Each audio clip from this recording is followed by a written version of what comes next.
Welcome to Amazing World Channel.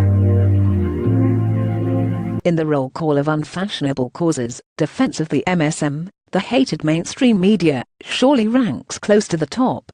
Bashing the press is now a guaranteed applause line on both the right and left.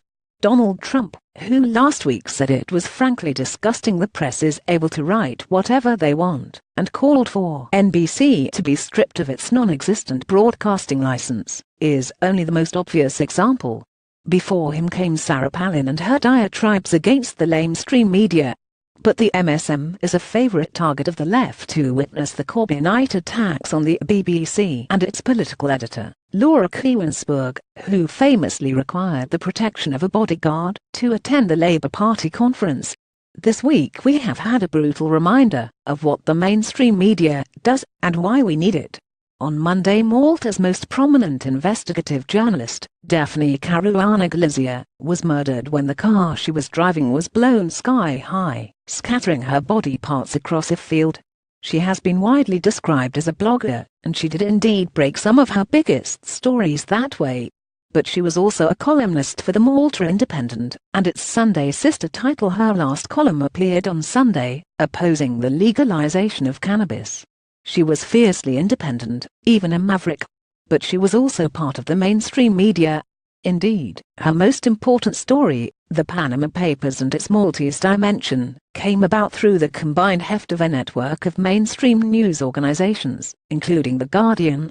Her murder, motivated, of course, not by some generalized opposition to the media, but by the apparent desire of criminals to silence a reporter whose revelations threaten their interests, is a timely and unwanted reminder of the risks journalists like Caruana Galizia take to do their job.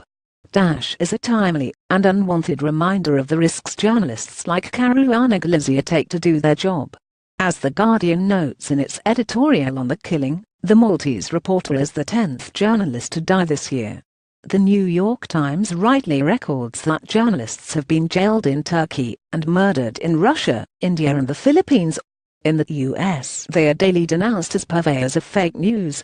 But if Caruana Galizia's death is a reminder of the risks such reporters take, her life is a reminder of the value of their work. She performed an extraordinary service, ferreting out evidence that Malta had become an island mafia state, its elite riddled with corruption, money laundering, kickbacks and gang violence. Her counterparts provide an equally essential service in their own societies. Think, for example, of the reporting of David Fairenthold of The Washington Post, who has been forensically combing his way through the Trump finances. It was Fairenthold who established that, when the president says he's given money to charity, it's best not to take his word for it. Fairenthold is part of the reviled mainstream media, just as Caruana Galizia was. That's worth remembering next time an activist site of the far right or far left, dishing out stories that are unchecked, unsourced, and, in a word, fake, slams the MSM. As Caruana Galizia's bereaved son, Matthew, put it this week, this is what happens when the institutions of the state are left incapacitated. The last person left standing is often a journalist. Bullet. Jonathan Freedland is a Guardian columnist